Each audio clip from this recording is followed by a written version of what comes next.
Voici les techno épisode 260 enregistré le jeudi 28 mai 2020. Il sera question de photos et de vidéos cette semaine puisqu'on parlera du ZV1 de Sony. Ça évolue du côté du Raspberry Pi 4 et on verra à quel niveau.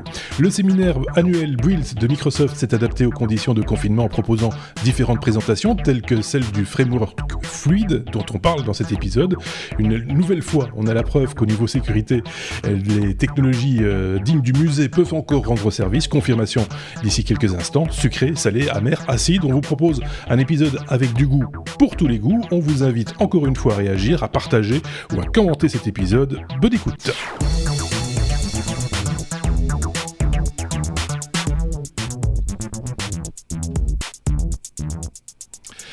Et cette semaine, une fois encore, des chroniqueurs, c'est chaque fois d'autres chroniqueurs qui partagent avec nous leur veille technologique hebdomadaire. Et cette semaine, on retrouve Benoît d'un côté et Sébastien de l'autre. Un épisode 100% belge pour une fois. Voilà, pas de mélange avec nos confrères français ou suisses. Cette semaine, ça arrive, hein, voulez-vous, c'est comme ça. Voilà, et quoi qu'il en soit, l'actualité était riche cette semaine. On a même élargi un tout petit peu parce qu'il s'est passé des trucs il y a un tout petit peu plus longtemps. J'ai vu ça dans les news qui ont été sélectionnées par Benoît et par Sébastien, mais c'est pas grave, on va en parler tout de même. Qu'est-ce que je voulais vous dire ? Je voulais remercier quelques personnes quand même, hein, nos petits amis qui nous laissent des commentaires régulièrement. Par exemple, Paul Smile, Vienne et Madeline, Sombre Papa, Ali Moon, Jax, Eric Bourdin, sont des habitués tout ça. Oleastre57, Ingrid Boy, Tuxcaster, Christopher, Tacopix, et je tiens également à saluer Soda qui nous a laissé un message, mais via le formulaire de contact sur le site lestechno.be. C'était bienvenu également. Je ne sais pas si vous avez déjà été répondre à notre petit sondage, parce que je le signale, qu'on le fait de temps en temps, c'est la deuxième fois dans l'histoire des technos, je pense qu'on pratique de la sorte. On vous pose quelques petites questions pour mieux vous connaître et nous adapter aux besoins à vos desiderata. Donc vous allez sur lestechno.be/sondage. On laissera le lien évidemment en description de cette vidéo, de ce podcast et sur notre blog lestechno.be. N'hésitez pas à aller laisser vos réponses. Ça vous prendra que 2 petites minutes et nous, ça nous fait avancer et ça nous permettra d'être encore plus efficace si possible. Je suppose que c'est possible d'être encore plus efficace. Ça va bien les gars ? Je vous sens bien silencieux tout d'un coup. Benoît, ça va bien ? On sort tout doucement on sort du confinement, on va tout doucement, voilà. J'ai une voix très grave. Non. Sébastien, lui, je pose même pas la question. Tout roule, hein ? Et tu sais quel numéro c'est ? C'est le numéro 404. 404. Alors, je te laisserai deviner en quelle base, mais c'est le numéro 404. D'accord, ok. Benoît est en train de réfléchir pour moi. Dans quelle base il a calculé ça, lui 260 c'est un 404. Allez. La réponse dans les commentaires si vous n'avez pas trouvé. Oui, voilà, c'est ça. On va faire ça comme ça. Si vous avez trouvé, n'hésitez pas à laisser un commentaire. On va rien dire. D'ailleurs, je serais incapable de le dire, donc sauf par erreur. J'ai dit tellement de bêtises que même une horloge cassée donne la bonne heure 2 fois par jour. Donc, mais je vais m'abstenir. Donc, on peut passer directement à l'abécédaire, puisqu'on a parlé du sondage, on a parlé de nos petits amis, on a parlé de tout ça, donc on y va. La lettre A comme Apple. Tiens, il y avait longtemps. Benoît, tu nous parles d'Apple et de l'Apple 2E. Une nouveauté sur le marché, vous allez adorer. Alors, ce serait peut-être pas impossible parce que si tu regardes, t'as quand même un certain nombre de marques qui ressortent des machines 8 bits de l'époque. Donc peut-être qu'un jour il y aura un Apple II qui va ressortir en neuf, mais c'est pas l'idée ici. Non. C'est un projet qui est pas neuf parce qu'en fait ça date de 2 ans, mais ça vient d'être publié seulement récemment. Et l'idée c'est d'utiliser un Apple IIe pour construire de la confiance dans le démantèlement des armes nucléaires. Alors c'est quand même assez sérieux. Ce qui m'a amusé dans l'idée, c'est qu'on est vraiment dans l'opposé de l'obsolescence programmée. Je vais vous expliquer ça tout de suite. Donc l'idée c'est quoi ? Quand on démantèle des armes nucléaires, il y a 2 parties, hein, ça se fait souvent avec un accord entre 2 États. Il y en a un qui démantèle et puis l'autre démantèle aussi en contrepartie. Et donc ils veulent tous les 2 vérifier que le démantèlement se passe bien. Et pour ça, ils vérifient les ogives qu'on démantèle et on peut apparemment, avec une série de mesures, obtenir une espèce de carte d'identité d'une ogive nucléaire, ce qui fait qu'on est sûr que celle qu'on nous présente comme voilà, la broie, c'est pas celle qu'on ressort sans arrêt, quoi, que le nombre d'ogives annoncées est bien détruit. Mais le problème quand on fait ça, c'est qu'évidemment, on ne se fait pas confiance. Et donc, celui qui démolit les ogives doit quelque part donner des gages à l'autre partie, mais l'autre partie essaye d'en savoir un peu plus que ce qu'elle a vraiment besoin de savoir. Et évidemment, il y a un effet c'est quand même des armes, donc c'est secret défense, donc donner à une puissance étrangère la possibilité de collecter de l'information sur l'ogive, c'est pas très souhaitable. Et donc apparemment, depuis quelques années, on cherche des solutions à ce problème-là. Et deux chercheurs allemands ont trouvé une idée originale, c'est de partir avec un Apple II, en disant très simplement, c'est une vieille machine. À l'époque où on l'a construite, on n'avait pas l'idée qu'elle allait être utilisée dans ce contexte-ci un jour. Donc on est certain que dedans il n'y a pas de logiciel espion, il n'y a pas de quoi que ce soit qui permettrait d'aller faire plus que ce qu'on s'est engagé à faire en termes de mesures. Le processeur, le Motorola 6502, est quand même un petit peu vieillot, il a un nombre de transistors limité, il n'est pas super rapide, donc si on essayait d'installer un logiciel espion qui en fait plus, on s'en rendrait compte, quoi, ça se verrait. Donc forcément, ça donne une certaine confiance à celui qui laisse le partenaire du démantèlement installer la machine, prendre les mesures. Il peut avoir confiance qu'on ne va pas lui voler des secrets défense, lui voler plus d'informations que l'information dont on a besoin. Et voilà, j'ai découvert ça et j'ai découvert cet article et j'ai trouvé que c'était une idée vraiment intéressante en cette époque où on parle d'obsolescence programmée, etc. Le concept n'est pas totalement nouveau, hein, c'est de la sécurité par l'obsolescence, c'est utiliser de vieux matériels pour se sécuriser. Mais ce qui est très intéressant, c'est que leur idée, c'est pas de dire on prend des processeurs fabriqués aujourd'hui. Non, il faut prendre un Apple II d'époque avec les pièces d'époque pour être certain qu'on n'a pas bidouillé, modifié, adapté les pièces. Voilà. On avait déjà parlé de ça avec les disquettes, Sébastien. Je pense que c'est toi qui avais parlé de ça ou je ne sais plus qui. En tout cas, un des chroniqueurs dans un épisode lointain avait parlé justement de ces fameuses disquettes souples qui servaient aussi pour des questions militaires. Je pense aux États-Unis, on s'en servait encore pour faire circuler une information. Je ne sais plus exactement quel était dans quel contexte. C'est pas le contrôle des tirs ou les tirs nucléaires. C'est quand même assez incroyable que finalement cette technologie qui est quand même la technologie la plus dangereuse qui puisse exister sur Terre soit contrôlée par la technologie la plus obsolète qui soit, ou presque. C'est assez particulier. En tout cas, voilà, c'est comme ça qu'on se fait passer pour des couillons auprès de Poutine. Hein, on vient avec des vieilles machines et dit, regardez comme ils sont arriérés technologiquement, ils sont encore avec leurs vieux ordinateurs qui ont 30 ans. Voilà. Des écrans verts. Et des écrans verts aussi, ouais, c'est ça. Donc c'est assez rigolo de revoir ces fonds. En fait, d'avoir des photos. Ça qui m'a choqué moi dans l'article, c'est de voir des photos récentes parce qu'elles ont une certaine définition quand même. On le voit, c'est récent, avec du vieux matériel qui fonctionne. On a l'impression d'être dans un laboratoire dans une école. Tu vois, voilà. Bon, écoute, il n'y a pas grand-chose de plus à en dire, quoi qu'il, ça reste de bonnes machines. Hein. C'est du solide, monsieur. On peut dire ça comme ça, voilà, c'est ça. Avion, A comme avion, toujours Benoît, on va parler pour une fois de plus j'ai envie de dire presque, d'un avion électrique, mais cette fois 9 places. J'ai l'impression que chaque fois qu'on parle d'avion électrique, il y a chaque fois une place ou deux de plus. C'est ça l'idée. Hein, c'est ça l'idée, voilà, c'est ça. C'est un peu plus gros. Et en fait, ça complète une news qu'on avait donnée en décembre, puisqu'en décembre, on avait parlé du premier vol commercial réalisé par un avion électrique. C'était à l'époque un hydravion qui avait été transformé, dont la motorisation avait été transformée pour le remplacer par une motorisation électrique. Eh bien, la même boîte a remis ça. La boîte s'appelle Manix. C'est eux qui fabriquent ces moteurs électriques pour avions.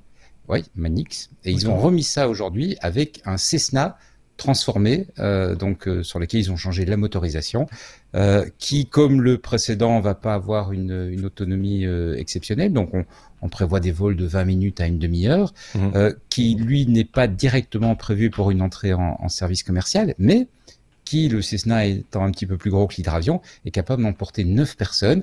Et avant que vous rigoliez, je veux faire remarquer qu'on passe de 6 à 9, donc on augmente de 50% la capacité. Donc, mine de rien, c'est pas mal. Si on passe à une progression, c'est pas mal parce que c'est en quelques mois seulement.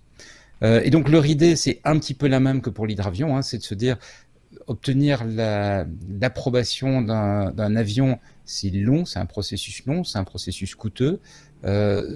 ils espèrent quelque part gagner du temps ou mettre en service plus rapidement leur modèle électrique en utilisant des avions qui existent déjà, qui sont déjà certifiés, et en changeant simplement la motorisation, donc ils n'ont à recertifier, entre guillemets, que le moteur.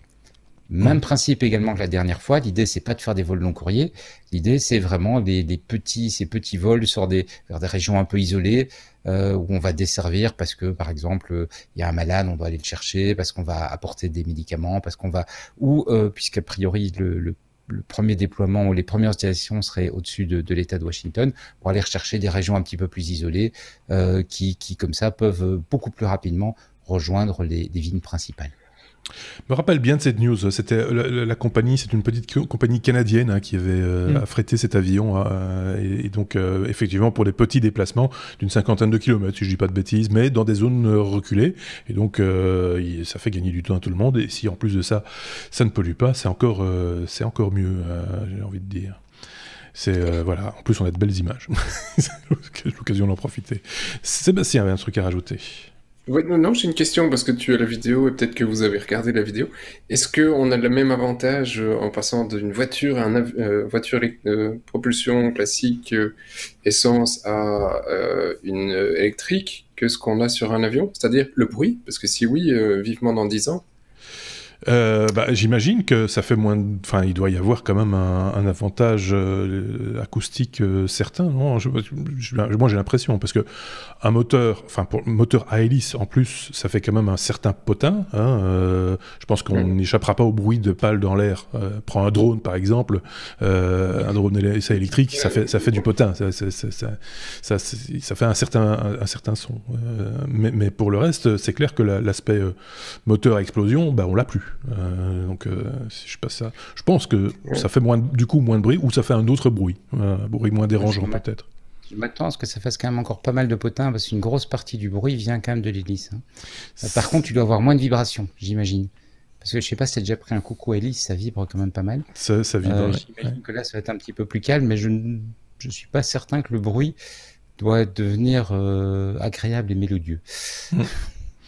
Oui, il faudra voir comment améliorer ça. Peut-être un peu moins de bruit, t'as raison, mais je pense pas que ce soit le... Par contre, un élément qui est assez intéressant, c'est qu'ils expliquent que la maintenance de l'avion est considérablement réduite, parce que sur un moteur à explosion, le moteur tourne entre guillemets trop vite pour l'hélice, et donc il faut une mécanique assez compliquée pour ralentir la vitesse de rotation. Et sur le moteur électrique, ils savent le faire tourner directement à la bonne vitesse. D'accord. Donc ils peuvent le connecter directement sur l'hélice, et donc comme ça réduire un petit peu de poids, mais surtout diminuer des pièces mécaniques qui sont quand même assez fragiles et qui demandent beaucoup de maintenance. Oui, j'imagine aussi, comme pour les voitures, à l'instar des voitures électriques, que la maintenance du coup est allégée également. Il n'y a pas de vidange d'huile, il n'y a pas de pièces d'usure particulières, il n'y a pas le même genre de pièces d'usure à remplacer, des choses comme ça. Donc là aussi, il y a sans doute une économie à faire sur le moyen ou le long terme. Ils annoncent 60 à 70% de diminution de coûts d'exploitation. Voilà, donc ça répond à toutes tes questions, Sébastien, je pense. C'est cool, non? C'est top, hein. Ils font des vrais longs courriers en électrique. Ceci étant dit, sur la méthode d'utiliser des avions existants, et donc ayant fait leurs preuves aérodynamiques, etc., et de les équiper avec des moteurs électriques, donc de remplacer le moteur à explosion par le moteur électrique, ça se fait aussi en automobile. Il y a un fabricant, je pense en France, qui a eu une dérogation pour pouvoir modifier des véhicules existants, thermiques, et d'y installer à la place un moteur électrique, sachant que là, pour le coup, on garde la boîte de vitesse, etc. C'est pas une vraie voiture électrique, c'est une voiture où on a remplacé le moteur par un autre. Donc c'est un autre concept de voiture électrique. Mais ça existe aussi. Ça a un coût, évidemment. Mais enfin, si vous êtes amoureux de votre vieille voiture et que vous voulez pas polluer, c'est peut-être une solution. Pourquoi pas. On passe à la lettre suivante. C'est comme, j'allais dire Casino. Pourquoi j'ai mis Casino? Non, Casio. Casio, cette bonne vieille marque de machine à calculer qu'on a tous eu sur notre bureau à une époque, me semble-t-il. Sébastien, quelqu'un en a bidouillé une pendant son confinement, il s'embêtait. Voilà. Mais apparemment, on peut pas faire ce genre de choses. Non, on peut pas. Et en fait, oui, ils font pas que des calculatrices. On retrouve encore aussi pas mal de vieilles caisses. les vieilles caisses à tiroirs, c'est tuc. C'est encore pas mal dans les magasins. Ah oui, les caisses enregistreuses, oui, c'est juste. Les caisses enregistreuses. En général, c'est Casio qui en avait énormément. Donc, c'est une marque qui tourne encore et qui existe encore. Un dinosaure, quoi. Et le dinosaure aime pas trop qu'on modifie ces trucs. Donc, t'as un gars un hacker sur YouTube au double pseudo de Neutrino qui se disait là je suis confiné, j'ai une vieille calculatrice, j'ai un peu d'électronique, je m'emmerde, qu'est-ce que je vais faire? Donc il a repris sa Casio FX 991 MS scientifique, voilà, ça c'est pour la précision. Et puis il a commencé à démonter, et il se dit l'écran pas top, donc je vais mettre un écran OLED. Tiens, sur la calculatrice, je mettrais bien aussi un module Wi-Fi. Une calculatrice, c'est cool en Wi-Fi. Il a foutu une batterie rechargeable, un truc de messagerie, comme ça il pouvait connecter sa Casio à Internet et commencer à chatter sur sa Casio. Donc le mec, il se faisait vraiment, il s'est vraiment fait chier. Ça a été très long pour lui. Et puis quand il était très fier de son truc, parce que honnêtement, voilà, c'est quand même du bon boulot, hein. Il a réussi à intégrer tout ça dans sa petite calculatrice, donc le mec, il est balèze. Il a posté tout le code source de tout ce qu'il a fait, parce qu'il a fait toute une rétro-engineering de la machine pour pouvoir modifier. Et donc il a posté tous les codes sources sur GitLab et GitHub. Et puis c'est là que ça a commencé à mal se passer. Parce qu'effectivement, Casio a mandaté une boîte externe pour faire tout ce qui est recherche de propriété intellectuelle.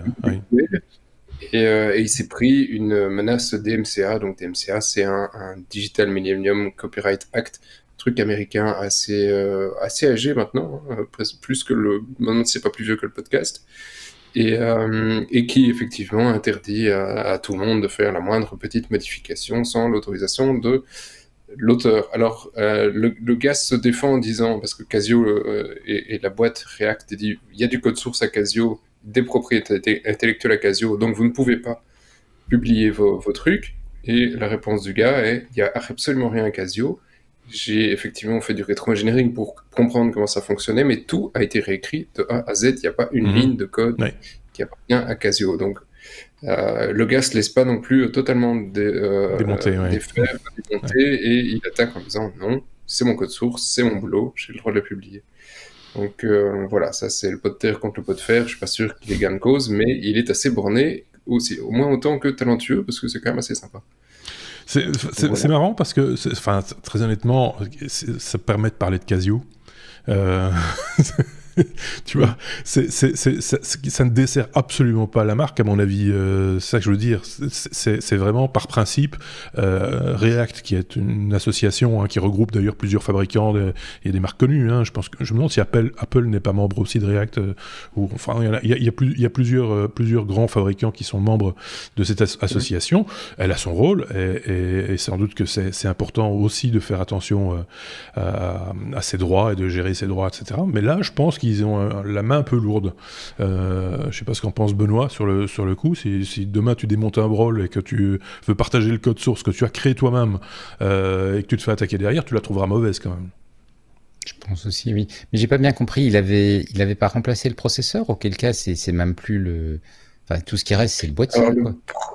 Le processeur, a priori, non. Il a modifié l'écran, ajouté un code Wi-Fi, mais pour le reste, ça a l'air d'être du standard. C'est quand même au départ, il y a quand même encore du hardware Casio, quoi. Ouais. C'est pas juste la boîte qu'il a gardée. D'accord, ok. Non. Donc, voilà, mais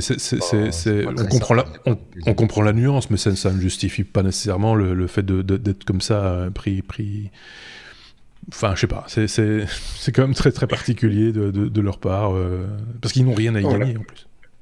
Non, à la place de Casio, ils auraient probablement mieux fait d'engager Elga, parce qu'il a du talent pour travailler sur des imprimantes, des calculatrices sans documentation, donc franchement, le gars est assez bon. Oui, ou ne serait-ce que récupérer l'information pour en faire une communication qui va dans le bon sens en disant, regardez, les créatifs, Casio, encore de beaux jours devant on a encore de beaux jours devant nous, ça existe toujours, ça fonctionne. Voilà, c'est parce qu'on l'aurait peut-être pas fait avec une autre marque en plus. Texas Instruments, on aurait fait une Texas Instruments. Texas Instruments, voilà. Écoute. Je sais pas, oui, c'est ça.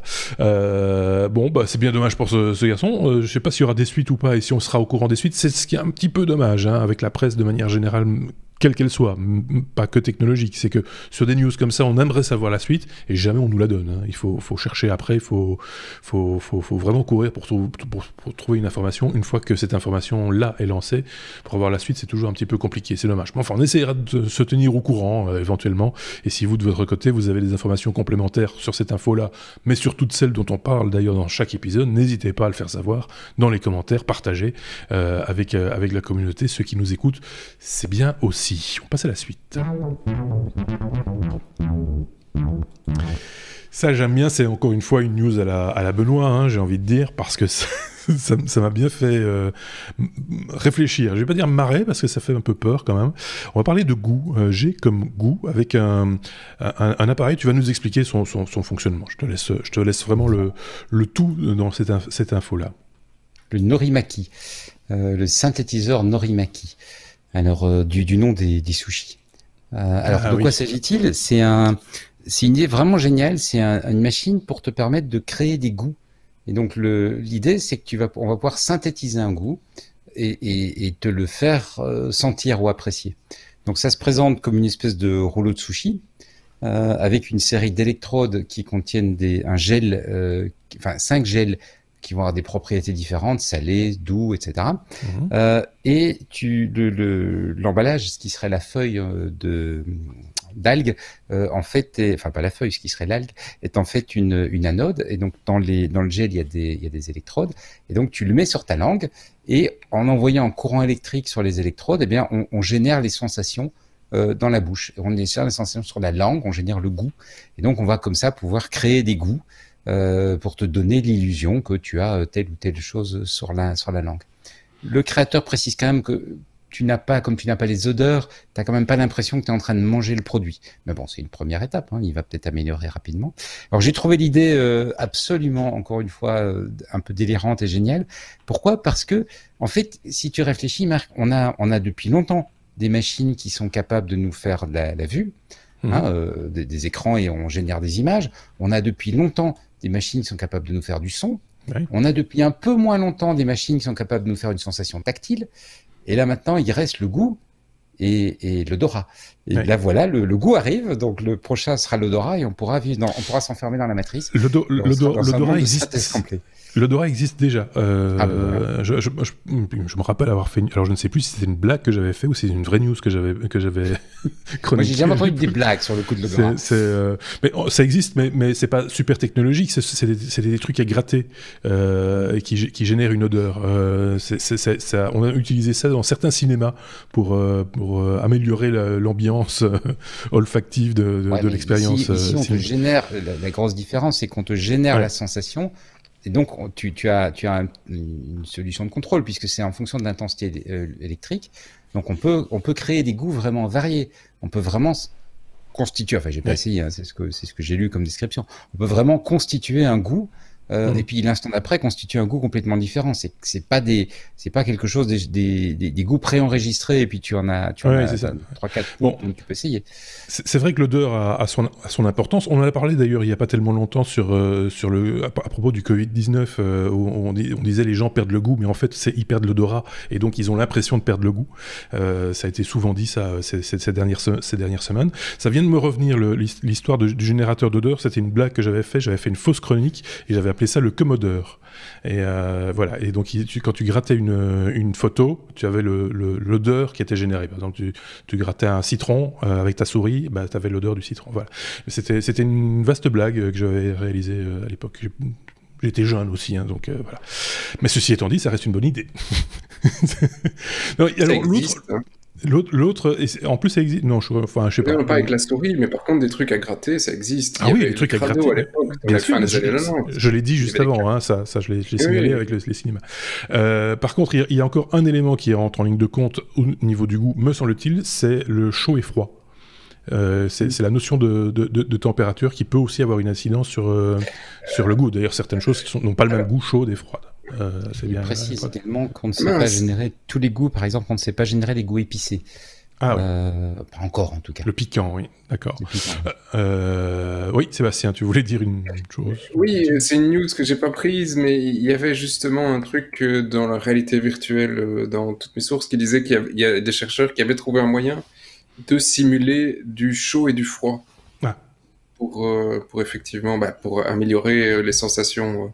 Avec un truc électrique qui s'appelle une résistance.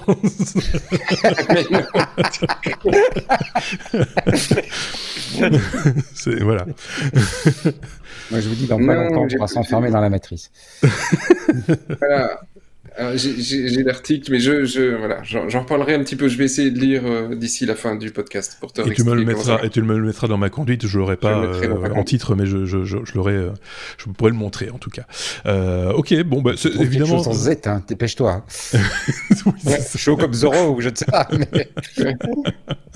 c'est alors après l'expérience je reviens à la news, mais 2 secondes. Mais l'expérience doit être assez intéressante parce qu'on peut à l'aide d'une espèce de pupitre avec des petits curseurs, on peut doser les différents goûts et donc imaginer des goûts nouveaux, un petit peu comme on imagine des parfums. On pourrait créer des goûts nouveaux et d'avoir ainsi la recette quelque part, dire voilà, c'est le goût que vous avez choisi et que vous avez sélectionné, c'est X% de ceci, X% de cela, et de manière très théorique sur le coup créer comme ça créer un nouveau goût. On a vu tellement de bêtises avec des goûts improbables pour les... tu parlais des trucs pour les enfants, des bonbons pour enfants ou des chips ou des bêtises comme ça. Pourquoi pas, hein, finalement. Le côté un peu plus désolant, c'est qu'on pourrait peut-être aussi l'utiliser pour justement masquer, tu vois, les goûts un peu trop industriels et dégueulasses, en essayant de trouver des compensations, mais bon, voilà. Oui. Ça, c'est un autre problème, effectivement.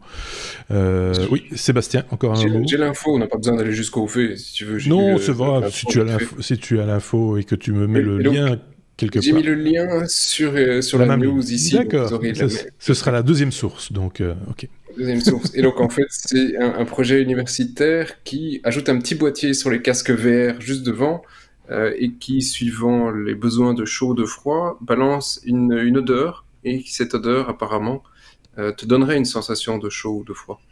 D'accord. Même si tu n'as pas chaud ou froid dans le corps, mais tu as l'impression qu'il fait chaud ou qu'il fait froid. C'est clair que si on te balance de la menthe, tu risques d'avoir une petite impression de fraîcheur. Ah oui, peut-être. Voilà, c'est une...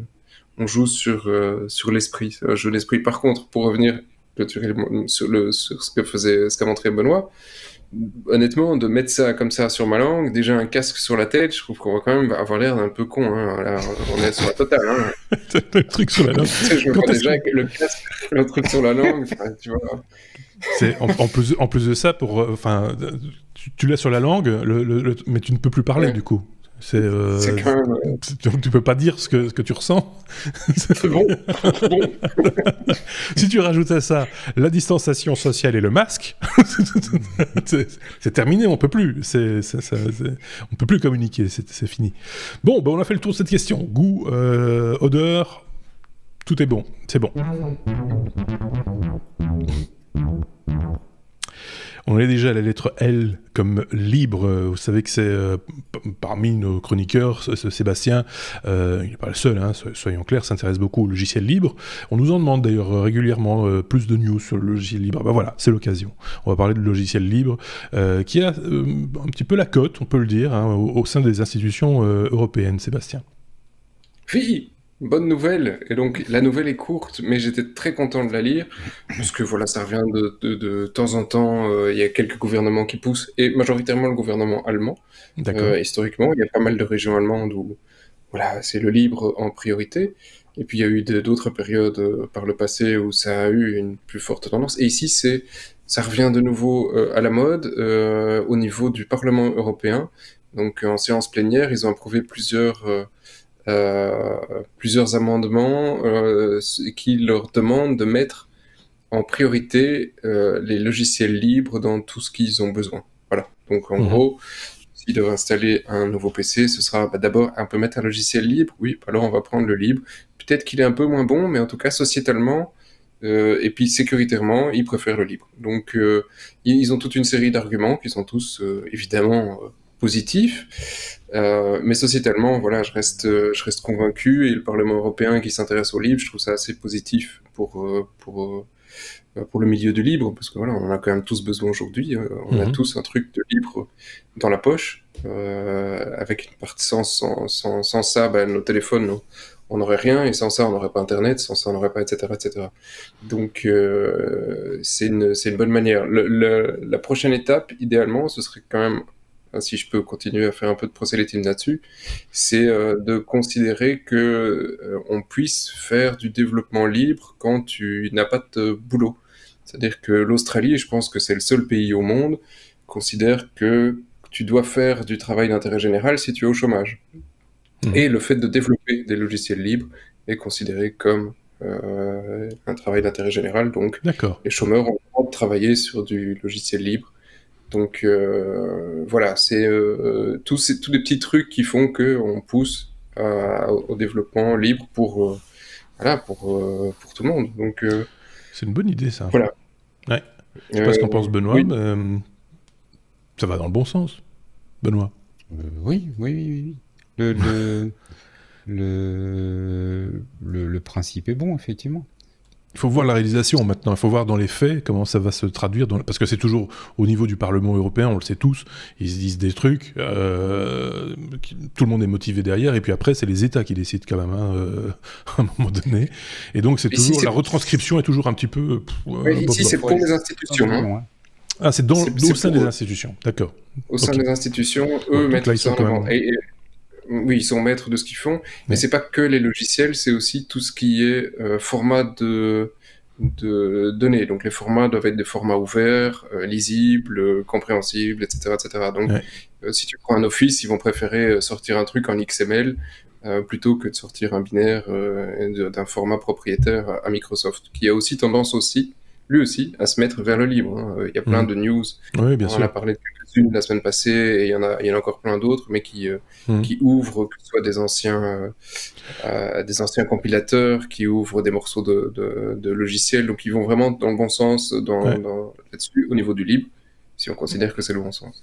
Je voyais par boutade, il y avait un développeur sur Twitter cette semaine qui disait « Tiens, finalement, Windows pourrait devenir le meilleur OS libre du marché. » C'était une boutade, mais quelque part, ça va un peu dans ce sens-là, parce qu'on l'a vu avec d'autres applications Microsoft qui étaient clairement, c'était issu du libre et ça allait vers le libre.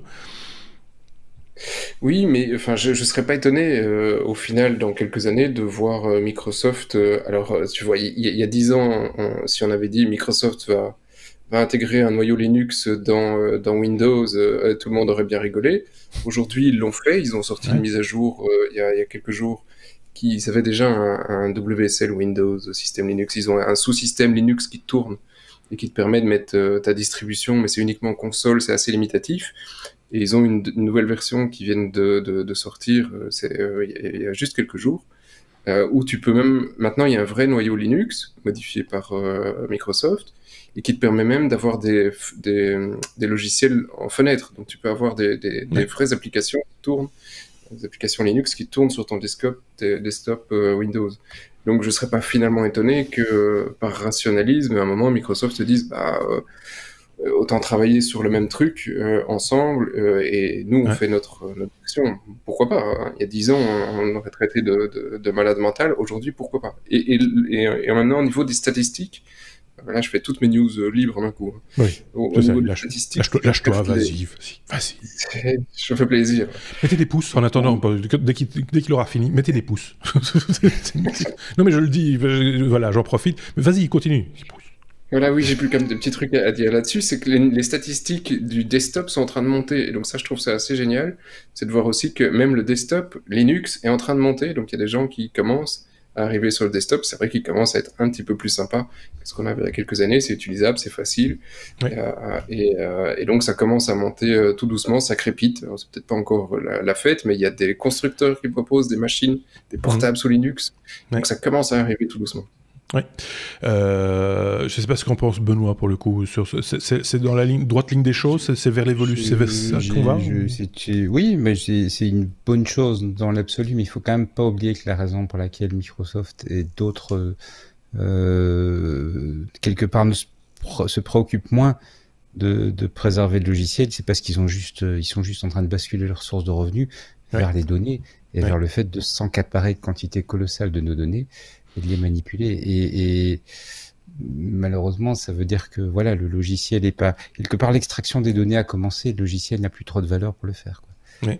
Donc Microsoft est de moins en moins un éditeur d'applications, quoi, quelque part. Mais c'est le cas, si tu regardes, ils développent énormément leurs services cloud, avec peut-être effectivement un support d'un certain nombre de solutions libres dedans, mais avec aussi pas mal de services où ce qu'ils font, c'est soit de vendre du service, ça pourquoi pas, soit collecter une masse de données et puis faire de l'exploitation de ça. On a un peu dévié, on a un peu dévié la bataille se déplace quelque part. Oui, c'est ça. Sébastien, tu voulais rajouter un truc ou pas? Oui, mais ils travaillent énormément positivement sur le noyau Linux parce qu'effectivement, ils ont Azure qui est derrière. Et dans Azure, il y a beaucoup de machines qui tournent sous Linux. Donc, au plus Linux est efficient, au moins ça leur coûte en hébergement. Donc, ils poussent... Et tout est positif, donc je rejoins Benoît là-dessus. Le logiciel aujourd'hui, c'est comme la suite Office. Suite Office dans 10 ans, est-ce que Microsoft va encore l'éditer? Je pense que même moins que ça, j'ai l'impression. Tel qu'on voit évoluer les outils dans le cloud, je pense à Teams et des choses comme ça, tout est dans tout maintenant. Tout est intégré dans tout. On n'a même plus besoin de savoir si c'est un tableur, si c'est un document, machin, etc. Ton tableur est dans ton document, enfin voilà, il y a plus aucune limite. La grande difficulté, c'est d'arriver à faire comprendre ça aux gens qui ont peut-être pas l'historique de tout ce qu'il y a eu avant, d'avancer avec le produit, et ça va être peut-être un tout petit peu plus compliqué. Mais on va peut-être en parler dans la lettre suivante, pourquoi pas. En parler dans la lettre, ça ne veut rien dire quand on réfléchit bien. Enfin bref. M comme Microsoft. Tiens, voilà, on va parler de Fluid. C'est un framework qui a été présenté à l'occasion de Build 2020. C'est la grande conférence des développeurs chez Microsoft annuelle qui, comme pour toutes les conférences de développeurs, que ce soit celle d'Apple, de Google ou de Facebook, prend une tournure un petit peu particulière cette année. On l'a bien compris, on sait également pourquoi on ne va pas revenir dessus. Tu as un petit peu suivi ça, Benoît? Voilà, alors le framework en fait avait été annoncé en novembre, mais ce qui se passe maintenant, c'est la preview publique, donc la possibilité pour le public d'y accéder, et je vais y revenir dans un instant, d'y accéder et de voir la solution. Et c'est exactement ce que tu évoquais à l'instant, Marc. Donc c'est l'idée d'avoir un framework qui permet de mettre toutes les applications dans toutes les applications web s'entend, toutes les pages les unes dans les autres. Et donc, c'est clairement inspiré des travaux que Microsoft fait autour d'Office 365 et de Teams, où effectivement dans Teams, tu peux ouvrir un fichier Excel, mais sans avoir à lancer Excel, tu peux manipuler un traitement de texte, etc. Et donc, l'idée, c'est d'avoir un framework qui permet, dans une page, de venir intégrer des morceaux, des petits blocs d'applications. Donc c'est un peu l'idée qu'ils avaient mis en place sur le desktop il y a très longtemps quand ils ont commencé la suite Office en fait, où ils avaient la possibilité, on s'en souvient plus, mais il fut un temps où quand tu étais dans le traitement de texte, tu n'étais pas dans un autre, dans ton tableur. Quand tu étais dans ton tableur, tu n'étais pas dans le traitement de texte, etc. Et puis à un moment, ils ont intégré tout ça, et donc c'est un petit peu ce qu'ils sont en train de faire aujourd'hui, avec un certain nombre d'avantages. La possibilité évidemment donc de faire un document qui va être composé de différentes choses en fonction des outils, une partie tableau, une partie texte, une partie image, etc. La possibilité de collaborer dessus puisqu'on est sur le web, et la possibilité d'avoir des agents intelligents qui vont venir grappiller des données ou venir ajouter des données, ajouter des informations utiles sur ce que tu fais. Je m'étais promis de faire une news positive, mais j'y suis pas arrivé. Parce que j'ai connu un petit problème, c'est que je trouve l'idée bonne, je trouve l'idée intéressante. Pour faire plaisir à Seb, je rajouterais que Microsoft annonçait que le framework allait être mis en libre, en open source. Donc il y a plein de choses positives à dire dessus. Et j'ai voulu aller voir la preview. Et j'y suis pas arrivé. J'arrive pas à me loguer, donc j'espère que vous aurez plus de chance que moi. Je n'arrive pas à me loguer sur le truc, ça passe pas. J'ai fait tout ce qui était indiqué, ça passe pas, et ça s'arrête avec des erreurs à la Microsoft, c'est-à-dire en gros, vous êtes sur le truc, déloguez-vous et reloguez-vous, sauf qu'il n'y a pas de bouton pour se déloguer. Enfin, je veux bien que c'est une preview. On va dire ça. J'ai dû me contenter de regarder les vidéos, j'ai dû me contenter de lire la doc. Ça a l'air vraiment intéressant. Je veux bien accepter que sur une preview, tout soit pas finalisé, mais c'est quand même vraiment dommage qu'on sache pas expérimenter par soi-même. Ceci dit, il me semble que ça va aller vite, parce que on en parle déjà maintenant d'un point de vue opérationnel, même si c'est des previews, etc. Manifestement, ils ont envie de donner un coup d'accélérateur. Je pense que la phase par laquelle on vient de passer, le télétravail, etc., y est pour beaucoup aussi sur le petit coup de boost, de donner des outils qui vont bien dans les mains des gens qui en ont besoin, et ce le plus rapidement possible. Et c'est vrai que le cloud, quelque part, ça répond à toutes sortes de besoins utiles. On peut se passer de VPN, on peut se passer d'accès distant et des choses comme ça dans ce type de solution. C'est pas neuf, hein. Je veux dire, Google fait ça aussi. Enfin, tout le monde s'y est un petit peu mis de son côté. Mais j'ai l'impression, pour aller un peu dans le sens une fois de plus de Sébastien, que du côté de Microsoft, ça avance quand même. Je vais pas dire à pas de géant, mais à pas soutenu. Je pense que le terme est pas trop fort, Seb. Non, c'est clairement pas soutenu et accéléré ces dernières années depuis qu'ils ont dégagé Steve Ballmer, hein, voilà, parce que c'était un sacré coco. Sacré coco. C'est le cas de dire. Je vous renvoie à YouTube pour voir ces vidéos de présentation. C'était quand même des moments d'anthologie. J'ai quand même été curieux du coup pendant que Benoît expliquait qu'il n'arrivait pas à se connecter. J'ai cliqué sur Fluid Preview, il m'a demandé de me connecter. Apparemment, je suis passé. Donc, il y en a qui ont plus de chance que d'autres. Voilà. C'est assez limitatif. Ouais, c'est assez limitatif. Ça ressemble finalement assez... Enfin, c'est assez sympa, mais ça ressemble à un framework JavaScript, comme tu vas en trouver sur Semantic, Metro... ou d'autres qui te donnent toute une série de composants pour jouer un peu.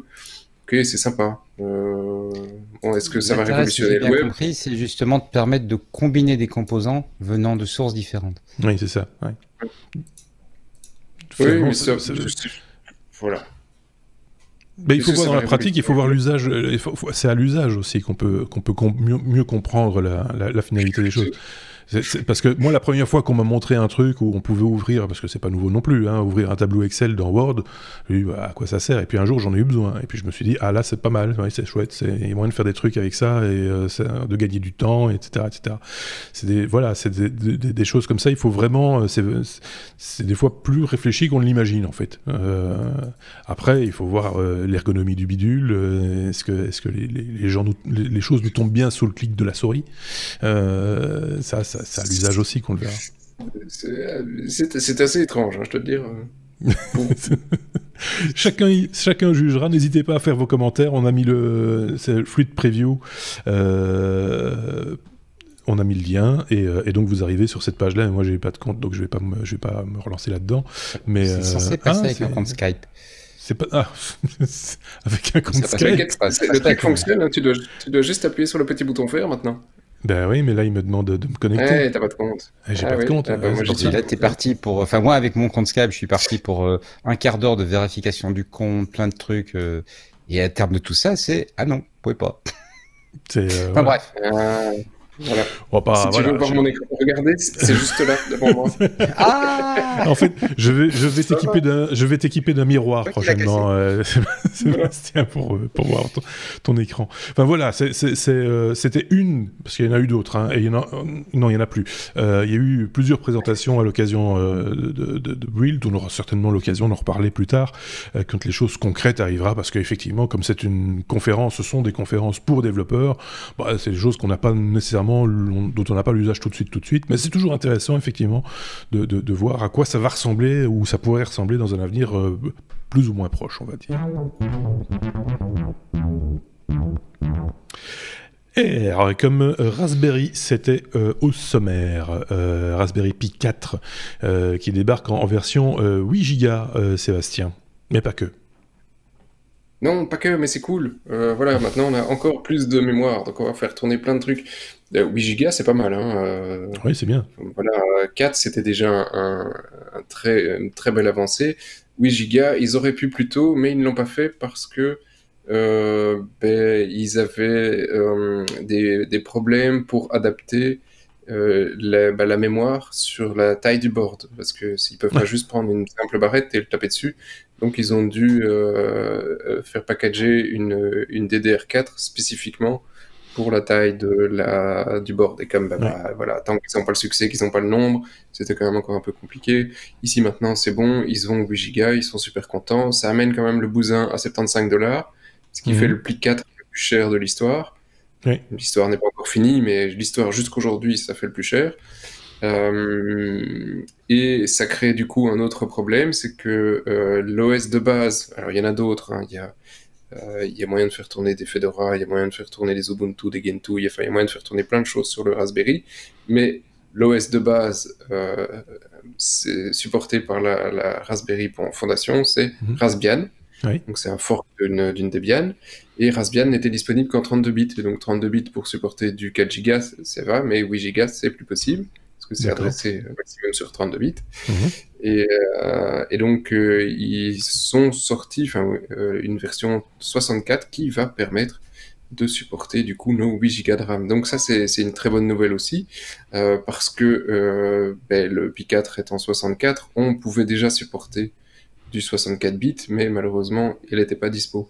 Donc même si tu as 4 Go, tu vas pouvoir mettre une Raspbian en 64 et utiliser toutes les librairies que tu as en 64, parce qu'il y a beaucoup de choses qui maintenant ne sont plus compilées en 32, parce qu'on estime qu'il n'y a plus de processeurs 32, enfin beaucoup de devs se disent ça sert plus à rien, il n'y a plus de 32 bits, donc je ne le fais qu'en 64. Y compris même les grosses distributions Linux, tu vois, des Fedora commencent à abandonner tout ce qui est 32 bits en disant ok, voilà, pas besoin, ou c'est beaucoup plus enterré sous le tapis. Donc tu sens que ça commence à être plus difficile pour avoir pas mal de logiciels. Donc le 64 vient à point, il est des temps. Donc voilà, quelques petites news, ça va. Bientôt plus de mémoire sur un Raspberry que dans nos portables. Oui, c'est ça. c'est impressionnant. Quand on voit la taille du bidule, on l'a compris, c'est minuscule. Ça reste dans l'ADN de la marque. Hein. Ils iront pas plus. Enfin, à mon avis, le jour où ils augmentent la taille de leur modèle, et qu'ils augmentent encore plus le prix, ils vont sortir un peu du concept Raspberry, j'ai l'impression. Donc on sent qu'il y a quand même une volonté de rester justement dans cet ADN et d'éviter de donner trop de coups de canif au concept, qui est une machine là maintenant à moins de 100 €, avec tout ce qu'il faut pour fonctionner, pour être fonctionnel, et chacun peut l'utiliser un peu à sa guise et à développer des trucs dessus, ou même s'en servir maintenant en production, pourquoi pas. Oui, ça l'est toujours. Hein. Au niveau du prix, ils avaient un Raspberry Pi 4 à 1 Go qui n'existe plus normalement, qui va disparaître, et qui était à 35$, et il est remplacé par une version à 2 Go qui vaut 35$. Oui, donc il reste encore.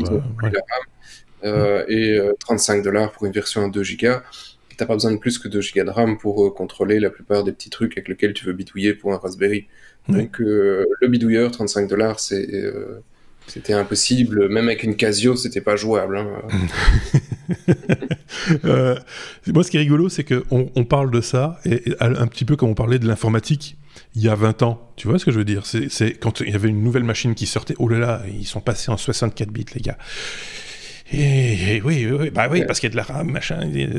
Oui, mais enfin voilà. Mais il y a que Raspberry qui renvoie quelque part, qui nous renvoie au passé. mais de manière positive finalement, hein, parce que voilà, c'est une carte de crédit, quoi. C'est la taille d'une carte de crédit, c'est le prix c'est une fraction de ce qu'on aurait payé il y a 20 ans.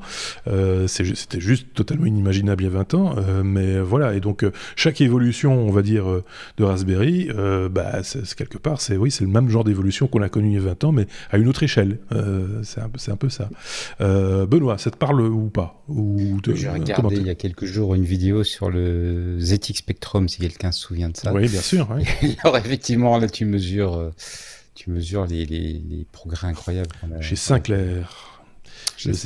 Ouais. Oui, là, tu mesures toute l'évolution qu'il y a pu y avoir. Et je me souviens aussi, quand j'étais étudiant de Doctolib's Journal, qui était un magazine à l'époque que les développeurs aimaient bien, je pense qu'ils ont arrêté de publier maintenant, qui avait fait sa couverture en disant le 32 bits, est-ce qu'on n'ira jamais au-delà? C'était la news à l'époque. C'est un peu comme la vitesse des avions, quoi.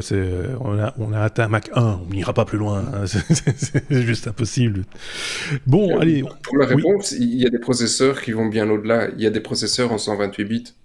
Donc, 64 est très loin d'être la limite. Hein. Oui, je pense la limite n'est pas encore atteinte. Maintenant, est-ce que ça vaudra la peine d'aller par là, ou est-ce qu'on n'aura pas d'autres... C'était un vrai choc culturel. Le passage en 64 bits a été beaucoup plus calme. Ouais. Le passage de 16 à 32 bits, ça a été un vrai choc culturel. Parce qu'on est resté très longtemps en 16 bits avec des astuces pour essayer de swapper des zones mémoire, etc. Et donc le passage était un gros choc, quoi. Bah, le passage 32-64, il a quand même piqué aussi hein, chez Microsoft. Ça a pas été facile non plus. Ouais. Ça a quand même été un petit peu difficile. Hein.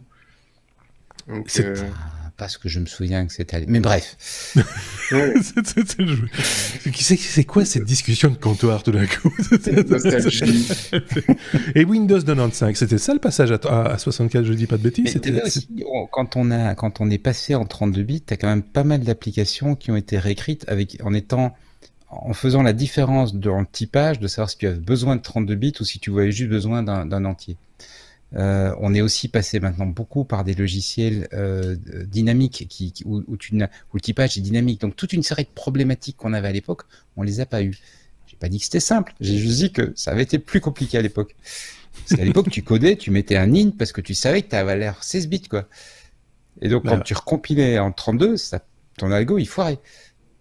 Voilà. Voilà, c'est Sébastien de son côté. Mais oui, mais c'était la même chose entre 32 et 64, il va dire. Oui, t'as des problèmes similaires avec les pointeurs, c'est l'enfer. Mais oui, il y en a d'autres. Mais il n'y a pas photo.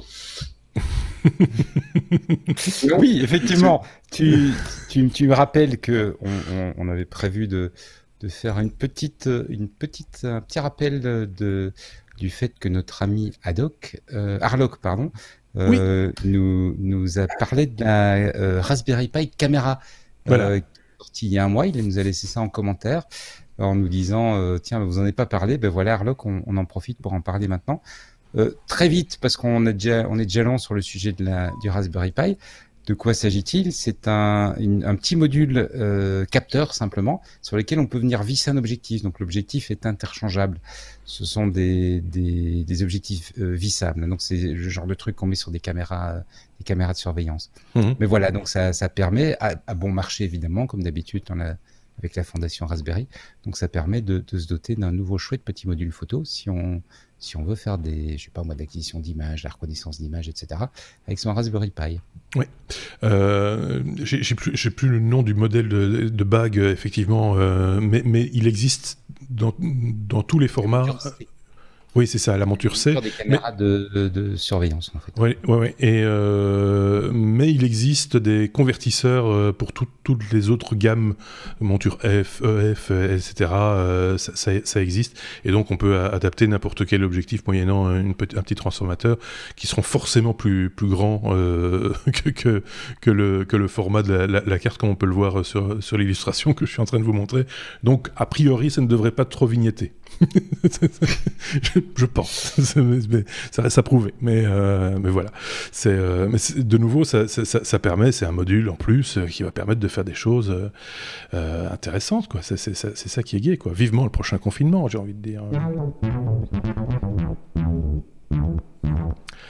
Est-ce comme sécurité, monsieur Seb, on va parler sécurité. Et déjà, un problème avec l'application de tracking du Covid-19.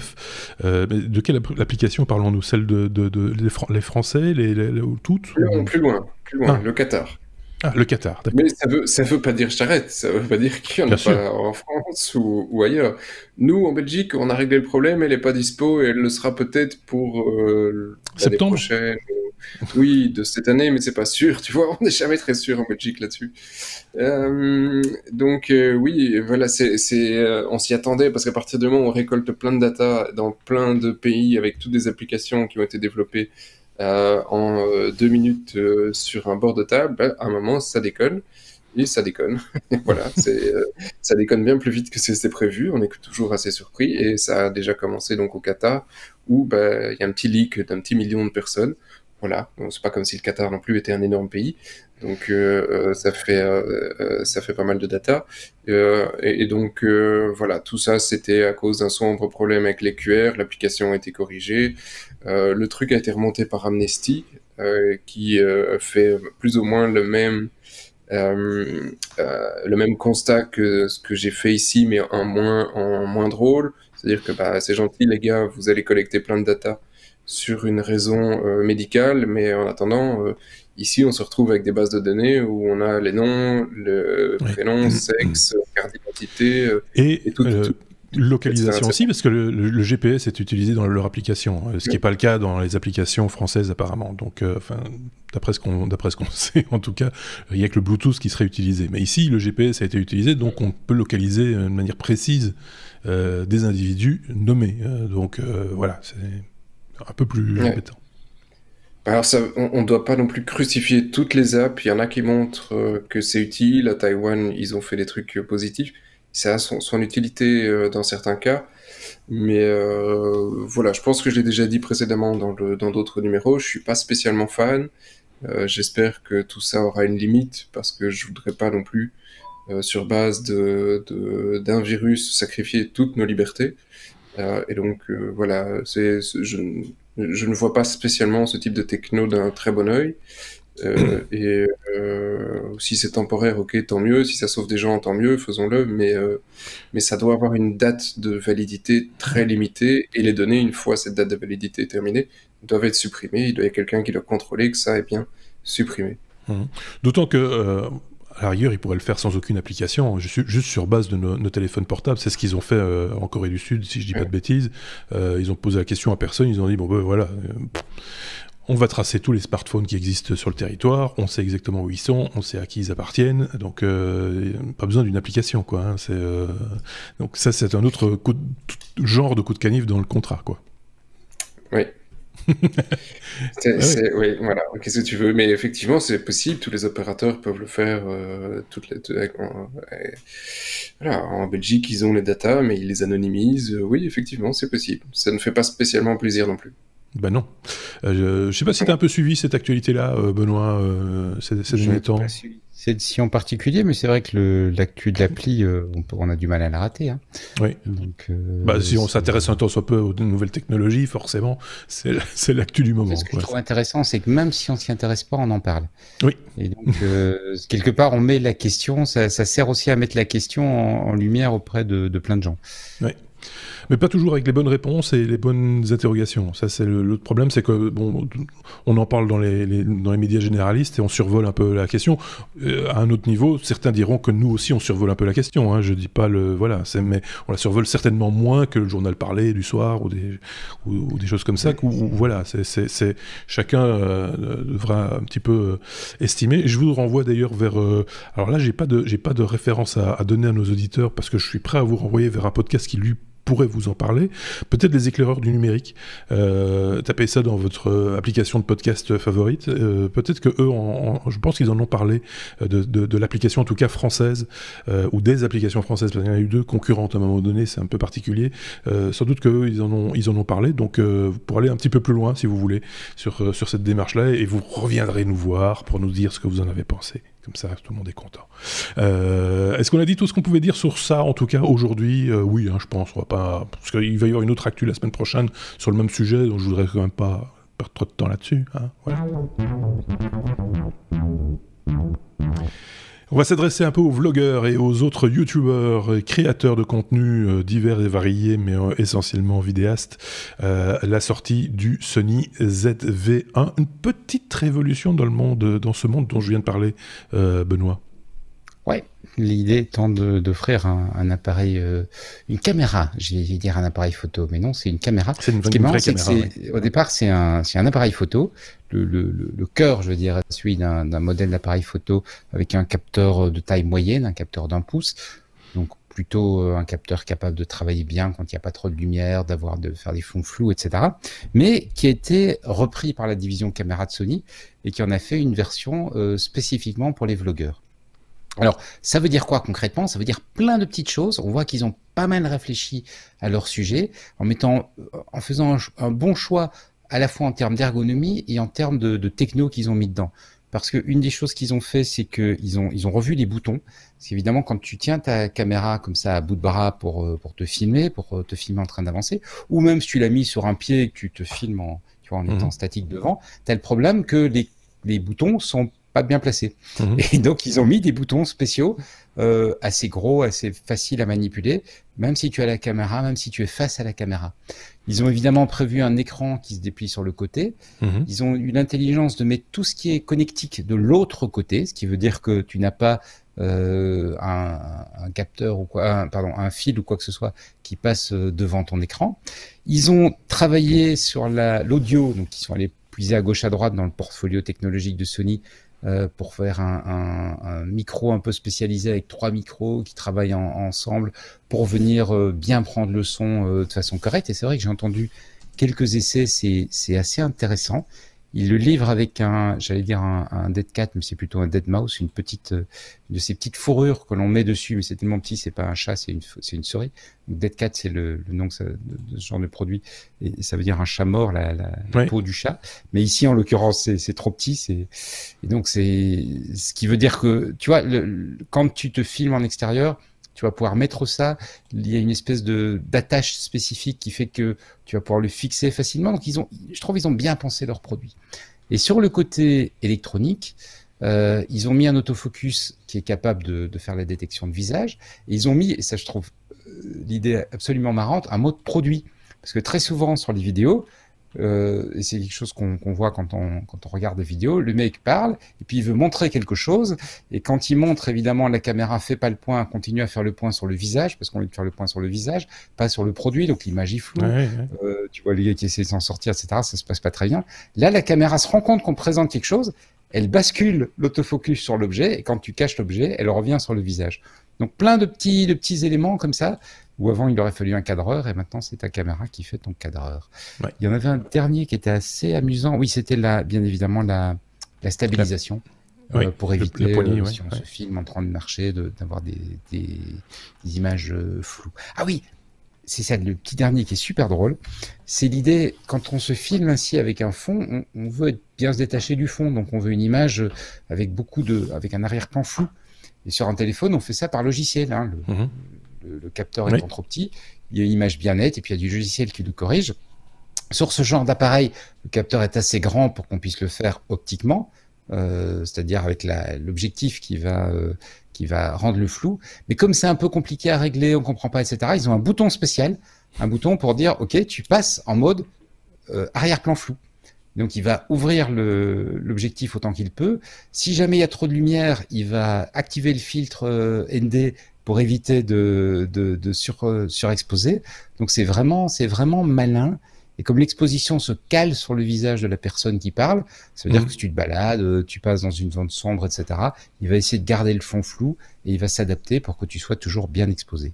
Donc, c'est vraiment... c'est bien pensé. Bien pensé pour le public. Quand tu disais, c'est un peu l'expérience Sony qui a parlé aussi. Je pense qu'ils ont beaucoup regardé aussi les critiques qu'ont adressé les vlogueurs à Canon, et en particulier à leur G7X Mark III, si je ne dis pas de bêtises, qui a déçu beaucoup de vlogueurs, et l'histoire de la petite moumoute, du Dead Cat sur le micro, typiquement c'est le bricolage que tous les vlogueurs ont fait sur leur Canon, trouver un petit bout de fourrure et de le coller avec du double face sur le dessus. Pareil, l'histoire des boutons aux bonnes places, etc.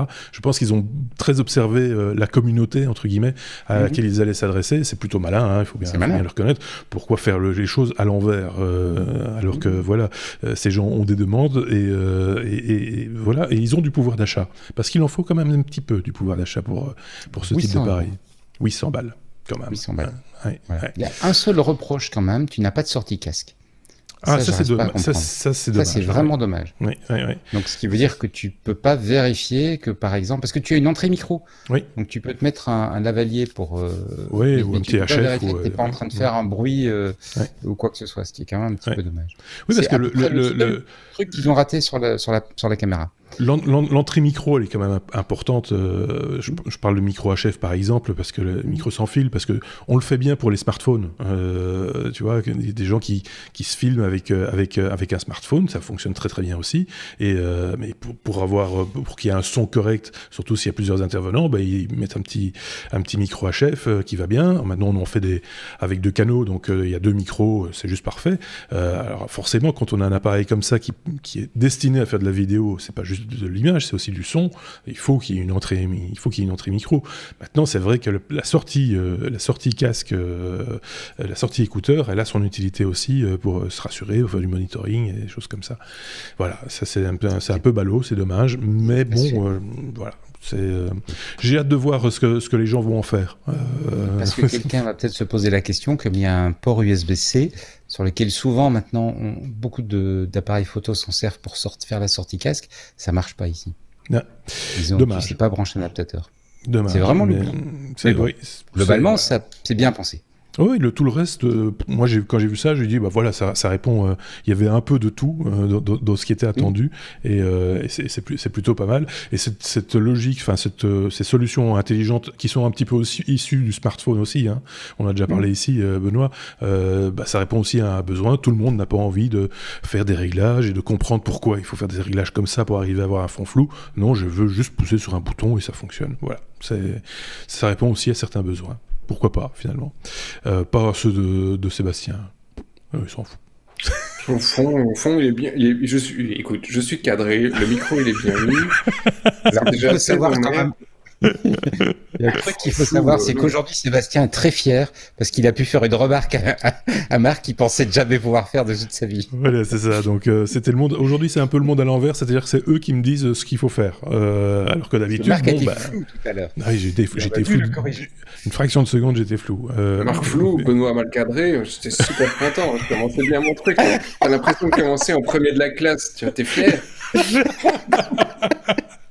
Oui, mais attention, maintenant la barre est haute, Sébastien. Tu ne peux plus revenir en arrière. Tu sais comment ça va. Tu vas décevoir tout le monde si tu reviens en arrière. C'est juste pas possible. On devra une fois tourner les coulisses. Oui, pourquoi pas, mais pas là. C'est un peu lassant, parce qu'en gros, on entend Marc qui dit « T'es trop bas, t'es toujours trop bas. » Bon, on s'arrête là ou on continue ? On s'arrête là. Oui, minuit. Hein ? Encore une petite. Oui. Alors là, c'est un titre à la Sébastien. C'est un oui mais non, hein, je vous le dis tout de suite. C'est le tu.